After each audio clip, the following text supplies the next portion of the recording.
அரசியல்ல இதெல்லாம் சாதாரணமாப்பா.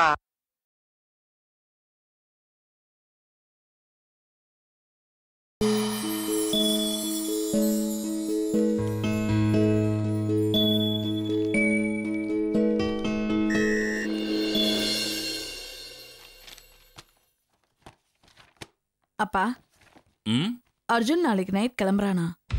கேட்டா தாத்தா தான் வர சொன்னாருன்னு சொன்னா. என்ன விஷயம்பா? எல்லாம் நல்ல விஷயம்தான். உன் மாய சாமர்த்தியத்தை பொறுத்து இருக்கு.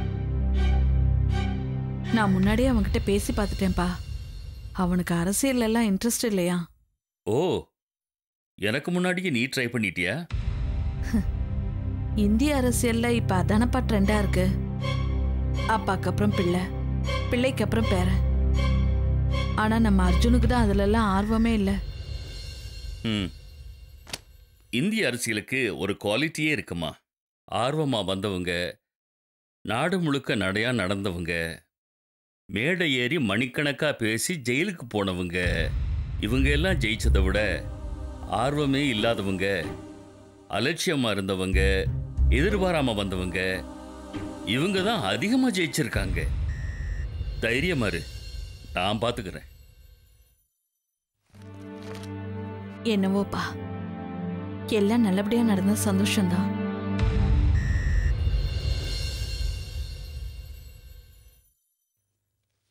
என்னங்க, நம்ம அர்ஜுன் அமெரிக்கால இருந்து வரானா? ஏமா, அமெரிக்காவுக்கு போனவன் அமெரிக்காவில இருந்து வராம கோவில்பட்டியில இருந்தா வர போறான்? என்ன ஏமா தொந்தரவு பண்ற? அது இல்லைங்க, எங்க அப்பா நம்ம அர்ஜுன அவரோட அரசியல் வாரிசா அறிவிக்க போறாராம். அப்புறம் என்ன, மாமனார் சிஎம்மா இருக்கும்போதே மத்தியானம் வரைக்கும் தூங்குவேன், பையன் சிஎம் ஆயிட்டா சாயந்தரம் வரைக்கும் தூங்குவேன். என்ன விட்டுருமா, நீ போய் உங்க அக்கா வீட்டுக்காரு டாக்டரு, உங்க அம்மா எல்லார்ட்டையும் சொல்லு. என்ன தொந்தரவு பண்ணாத, போ போம்மா. முத ராத்திரிக்கே தூங்குனேன், உன்கிட்ட வந்து சொன்னேன் பார்.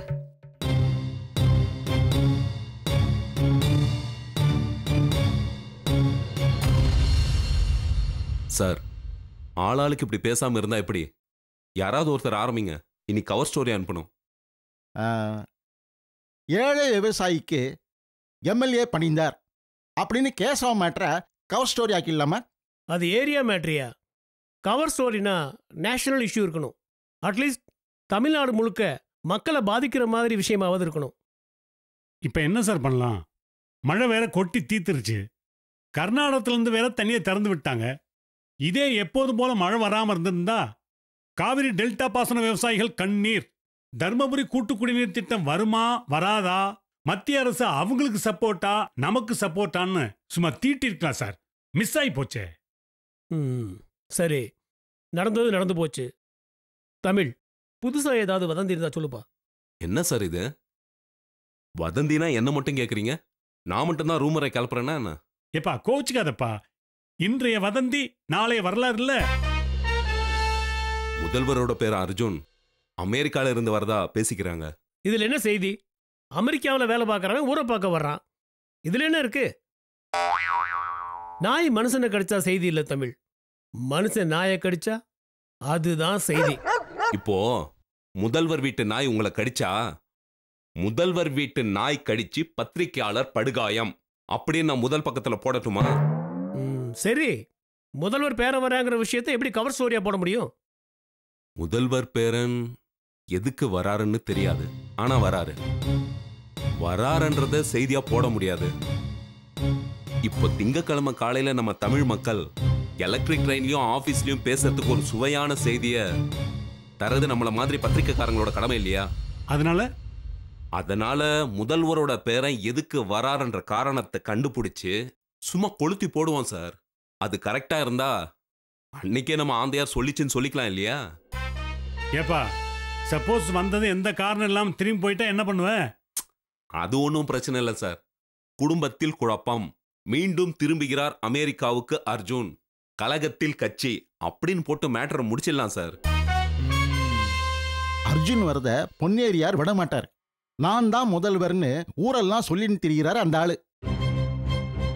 40 எம்எல்ஏக்களோட சப்போர்ட் இருந்தாலும் ஜனங்க ஒருத்தர் கூட ஓட்டு போட மாட்டாங்க. பா விஸ்வநாதன் தான் அடுத்து வருவார்.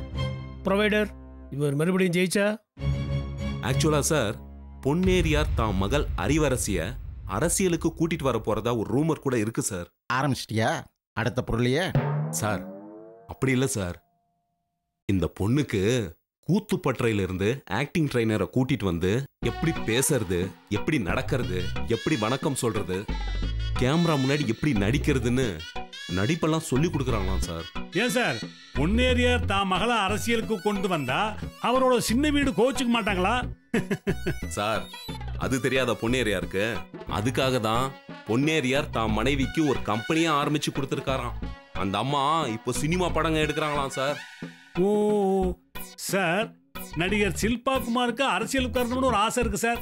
யோ, இந்தியாவிலேயே அதிக வருங்கால முதல்வர் இருக்கிற ஸ்டேட் தமிழ்நாடு தான். இது அன்னைக்கு பாத்ரூம்ல உட்காந்து எண்ணி பார்த்தேன். 2 டசனுக்கு மேல லிஸ்ட் தேருது. அதுல ஷில்பா குமார் 25வது ஆளா இருக்கார். பரவாயில்லையே, பாத்ரூம்ல கூட நாட்டை பத்தி யோசிக்கிறீங்களே. இதவே கவர் ஸ்டோரியா வச்சிடலாம். டைட்டில் ஏதாவது சொல்லுங்கப்பா. அமெரிக்காவில் அடுத்த வாரிசு வருகிறார் தமிழக முதல்வர். பொன்னேரி உடையுமா உடைக்குமா? அரசியல்ல இதெல்லாம் சாதாரணமப்பா.